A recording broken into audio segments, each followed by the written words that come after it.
Olá, pessoal, como vocês estão? Com certeza, super afinados com a conclusão do nosso primeiro módulo, onde tiveram a oportunidade de se aproximar dos conceitos básicos em relação à gestão da qualidade em saúde. A partir de agora, daremos início ao módulo 2, uma etapa de fundamental importância para o nosso mestrado. Esse módulo 2 ele tem o título Atividades Básicas para a Melhoria Contínua, Métodos e Instrumentos para realizar ciclos de melhoria. Neste módulo, nós temos 7 unidades temáticas, na qual iremos nos deter agora na unidade temática 1, cujo título é a Identificação e Priorização de Oportunidades de Melhoria. Nesse contexto, daremos início ao primeiro passo dos ciclos de melhoria, com a identificação da oportunidade de melhoria, fase esta considerada uma das mais importantes do nosso mestrado, como eu já coloquei. Esta fase, ela corresponde à seleção e à descrição do problema ou oportunidade de melhoria, que vamos avaliar, e à revisão de diversos métodos para implementá-la. Serão apresentados para vocês alguns métodos e técnicas úteis para identificar e priorizar essas oportunidades de melhorias, tais como chuvas de ideias, técnicas de grupo nominal e matriz de priorização. Mas temos que perguntar: o que queremos melhorar? O que é uma oportunidade de melhoria? Como identificar as oportunidades de melhoria? Que precauções deveremos ter para selecionar uma oportunidade de melhoria? A escolha, gente, dependerá das características de cada estabelecimento e, principalmente, da sua viabilidade. A decisão que venhamos a tomar neste momento condicionará o desenvolvimento metodológico das seguintes fases, das seguintes etapas do ciclo, como, por exemplo, a análise do problema, a avaliação do problema e a intervenção nesse problema. Na primeira experiência de identificação de oportunidade de melhoria, é fundamental que possamos refletir sobre a escolha certa do problema, priorizando as oportunidades de melhoria que sejam mais simples de avaliar ao longo do ciclo de melhoria. E é fundamental que as tenham a maior viabilidade de solução. A ideia de avaliar e melhorar a qualidade de toda a organização pode parecer bastante atrativo. No entanto, as avaliações globais costumam apresentar numerosas dificuldades práticas com requisitos de qualidade muito heterogêneos. Desta forma, devemos selecionar somente um objetivo, visto que a avaliação simultânea de todos os serviços prestados costuma ser impossível inicialmente, sendo inclusive desaconselhável enfrentar várias oportunidades de melhoria ao mesmo tempo. Assim, focamos a avaliação da qualidade em um aspecto específico, facilitando todo o comprometimento dos profissionais com a melhoria da qualidade. Mas temos que perguntar: o que é uma oportunidade de melhoria? O que é um problema de qualidade? Existe uma oportunidade de melhoria quando a gente percebe que alguma das características do serviço prestado não está conforme achamos que deveria estar. Trata-se de refletir sobre as prováveis deficiências dos serviços ou processos dos quais somos provedores, não clientes. Ou seja, uma oportunidade de melhoria é a divergência entre a situação atual e a que queremos que exista. Alguns exemplos podemos dar para vocês. Primeiro, ao detectarmos que muitas vezes o prontuário clínico não está disponível na hora da consulta. Um outro, por exemplo, ao suspeitarmos que o acompanhamento das dislipidemias é realizado de forma esporádica. Serviços básicos ou fundamentais, como, por exemplo, o hipertenso da unidade básica de saúde, a administração da quimioterapia em hospitais. Vários exemplos a gente pode dar para vocês. Mas existem alguns questionamentos, como, por exemplo, como identificar as oportunidades de melhoria? Temos que refletir, primeiro, sobre a missão da instituição, as necessidades dos usuários, as dimensões da qualidade, a variedade de serviços que são ofertados aos usuários, os tipos de assistência apropriada e visualizar diferenças entre a assistência recebida e a ideal. Definir seus requisitos de qualidade e temos que nos questionar: que tipo de assistência é apropriada aos nossos pacientes? Quais as diferenças entre a assistência que eles recebem e as que deveriam receber? Se o problema corresponder a um único serviço, usaremos o termo problema específico. Porém, se for a mais de um serviço, colocaremos como problema genérico. Uma coisa importante para a gente ter que colocar para vocês é que as oportunidades de melhoria são identificáveis mais facilmente se pensarmos em serviços concretos e em seus requisitos de qualidade. É possível identificar uma lista extensa de oportunidades de melhoria. Entretanto, para começarmos um ciclo de melhoria, escolheremos somente uma, ou seja, priorizar uma única oportunidade de melhoria. Para isso, temos algumas normas gerais que irão servir para identificar e selecionar uma oportunidade de melhoria. Um detalhe importante: qualquer oportunidade de melhoria ela é válida do ponto de vista operacional para iniciarmos um ciclo de melhoria, desde que possa ser analisado, avaliado e resolvido, ou seja, as etapas do ciclo de melhoria.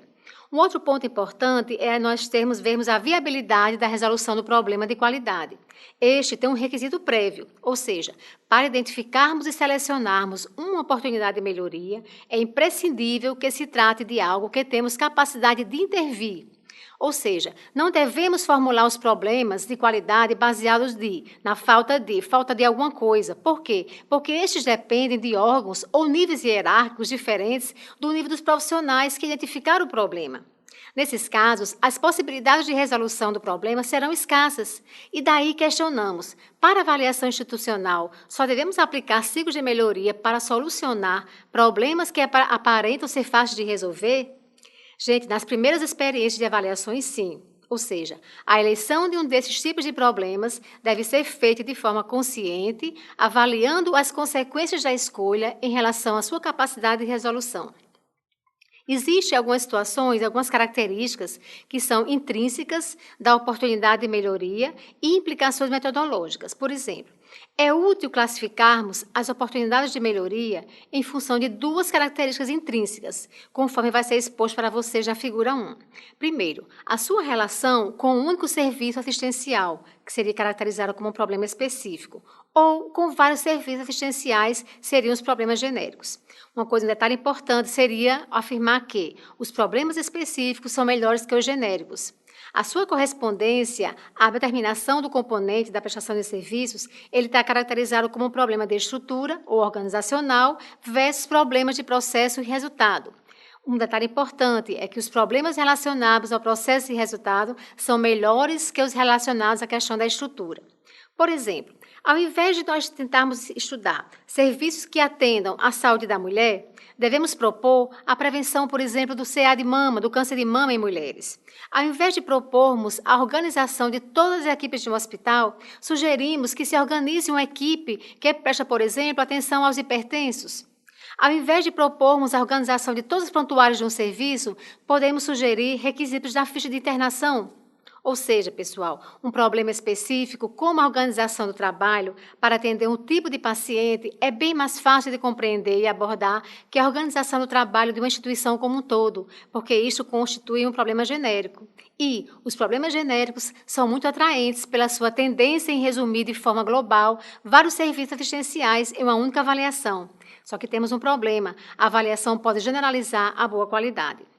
Nesta figura 1 que vocês acabaram de visualizar, vai aparecer para vocês a classificação dos problemas de qualidade com distintas características, ou seja, quanto ao problema da estrutura e organização versus os problemas de processo e resultado. A estrutura, ela pode ser necessária, mas ela não vai garantir a qualidade. Na maioria dos casos, a capacidade dos profissionais para resolver esses problemas estruturais se limita exclusivamente àqueles que estão relacionados aos aspectos organizacionais. Por exemplo, ter protocolo não assegura a atenção adequada ao paciente com tuberculose. Ter vacina não garante a vacinação das crianças. Ter recursos não garante uma boa assistência, assim também como ter médicos suficientes não vai assegurar uma boa atenção. Portanto, as possibilidades de sucesso na avaliação é ideal que se escolha um problema específico e um processo-resultado, baseado principalmente em evidências clínicas, que os problemas genéricos e estruturais. Ou seja, melhor escolha em experiências institucionais iniciais será esta. Bom, existem alguns métodos que podemos utilizar para identificar e priorizar oportunidades de melhoria. Um dos principais fatores que determinam a escolha do método ou métodos é a disponibilidade ou não de dados sobre os serviços prestados. Isto acontece para os casos em que dispomos e para os que não dispomos de dados. Primeiramente, vamos visualizar os métodos que não necessitam de dados. Estes são os mais simples e de aplicação universal. A escolha de algum desses métodos vai depender principalmente da experiência prévia da equipe. Todos eles se complementam e podem ser utilizados tanto de forma isolada como em forma conjunta. Alguns deles podemos denominar como chuvas de ideias ou brainstorming, técnica de grupo nominal e matriz de priorização. A combinação da chuva de ideias, mais a técnica de grupo nominal e matriz de priorização sem critérios hierárquicos é provavelmente a mais frequente e a melhor base para identificar e priorizar as oportunidades de melhoria. quando tivermos acesso exclusivamente ao conhecimento do entorno do trabalho dos serviços avaliados, sem dados. Existem alguns métodos que necessitam de dados. Estes dependem da disponibilidade de fontes de informação que proporcionem os dados necessários para aplicá-los, como, por exemplo, a microamostragem de registro, monitoramento de indicadores, análise de perfis estatísticos, participação do usuário na identificação de problemas, análise de queixas e reclamações, questionários de satisfação dos usuários. Detalhe importante é que a possibilidade de identificar oportunidades de melhoria pode ser bem maior com a microamostragem e com os métodos de participação do usuário. Bom, pessoal, com essas informações, vocês estarão preparados para escolher a oportunidade de melhoria utilizando o método mais conveniente. Vamos aos trabalhos? Dá início prático ao ciclo de melhoria. É conveniente conhecer na prática como podem funcionar alguns dos principais instrumentos que vimos nessa unidade temática. Selecionaremos dois, a técnica de grupo nominal e a matriz de priorização de critérios múltiplos. Se o trabalho prático de vocês for realizado em grupo, aconselhamos utilizar a técnica do grupo nominal, usando a pontuação simples ou a matriz de priorização para a decisão final. Se o trabalho for realizado de forma individual, pode-se realizar diretamente uma matriz de priorização. Para ajudar no desenvolvimento e no segmento do ciclo de melhoria, vocês deverão fazer uso do storyboard, também chamado pôster narrativo. É uma representação passo a passo do ciclo de melhoria e está no material didático de vocês. Começar a utilizá-lo logo após a escolha do problema e avaliar é a melhor ou, no mínimo, depois de decidir qual será a intervenção para alcançar a melhoria. Cada passo do ciclo de melhoria pode ser ilustrado para informar sobre atividades chaves e sobre os instrumentos utilizados.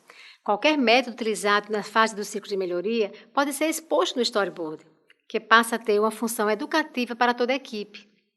Bom, pessoal, estamos concluindo nossa videoaula. Espero ter contribuído com a temática em foco, considerando que é uma das unidades mais importantes para o desenvolvimento do nosso mestrado. Vou ficando por aqui e até a próxima.